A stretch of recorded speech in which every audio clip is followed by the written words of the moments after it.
Zimbabwean journalist Nigel Yamutumbu joins us live from Harare. Nigel, thank you for your time on Network Africa. Yes, it's my pleasure. What's the situation now in Zimbabwe? You know, we've seen the reactions of some of the citizens, university students, and some other, regular people. But what more can you tell us about the mood in the country? Well, Saturday in particular was quite a carnival spirit. It was a party spirit with ordinary citizens enjoying and celebrating what they felt was now indeed the demise of President Robert Mugabe, who for a long time now has not been really a citizen's favorite. But there was an anticlimax, as it were, last night upon the Resignation address, whereby he all but said that he is not resigning. And yes, while the traction is still gaining, the momentum has taken a dip compared to what it was on Saturday.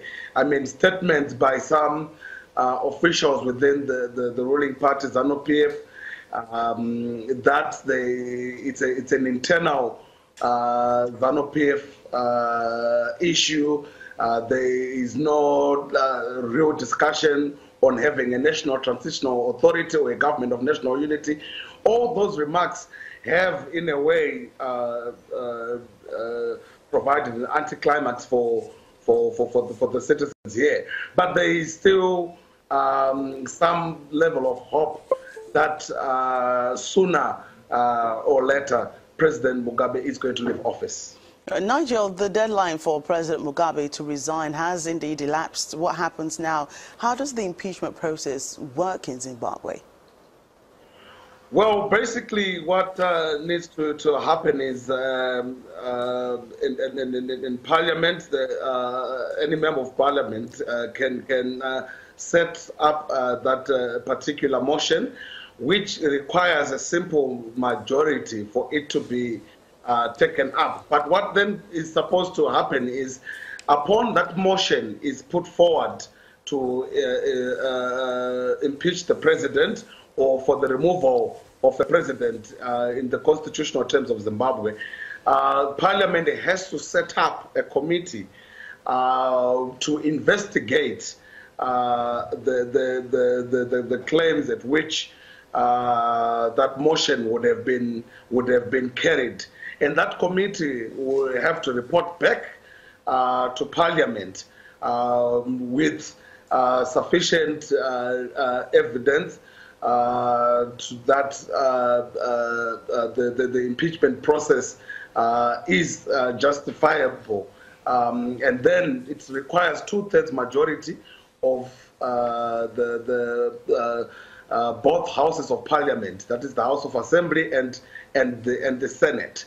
But there is still another catch to it. Should President Mugabe really wants to buy more time and stretch this for longer, he can still appeal against the grounds that Parliament would have impeached him, and we may be in on a gruesome battle. But let me hasten to point out that I think the agreement is going to be settled more politically than it may through the impeachment process. The negotiations between the general and the president resulted in the president not only appearing but addressing the nation for the first time in the aftermath of the military intervention.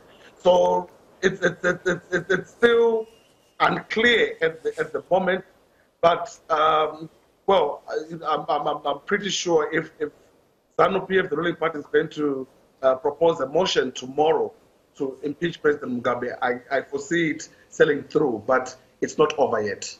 How do you think the ZANU-PF party will, fill the vacant position of a president, should in case Mr. Mugabe is impeached successfully? They have already made their position clear.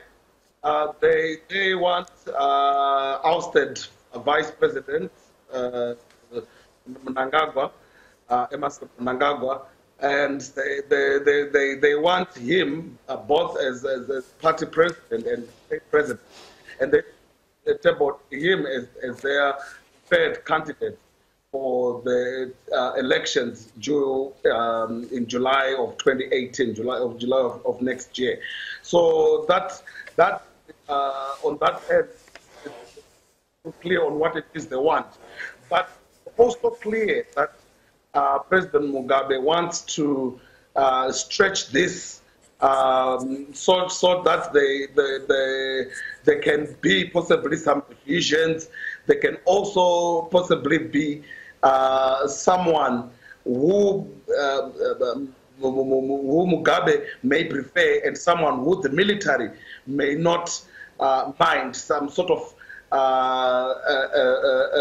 compromise. Because at the end of the day, at this point, yes, Mugabe is down, but I would say he's not out just as yet.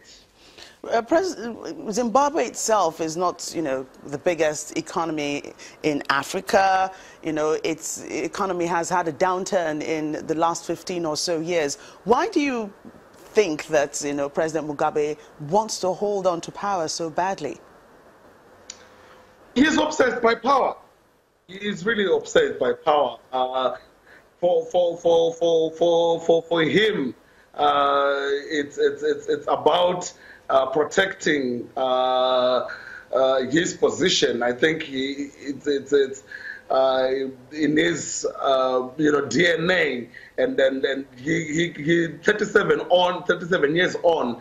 I don't think he imagines himself outside the realms of power, outside the realms of being saluted. It's about protecting also a bit of his economic interest within the country. It's about protecting his political allies, in particular his wife, his much younger wife, who of late had really caused some turmoil within the political space of the country. It's also about him being fully satisfied that he is still in control. So it is really about him and about him alone. Right. Thank you for your thoughts on the political situation in Zimbabwe. Journalist Nigel Yamambutu talking to us live from Harare.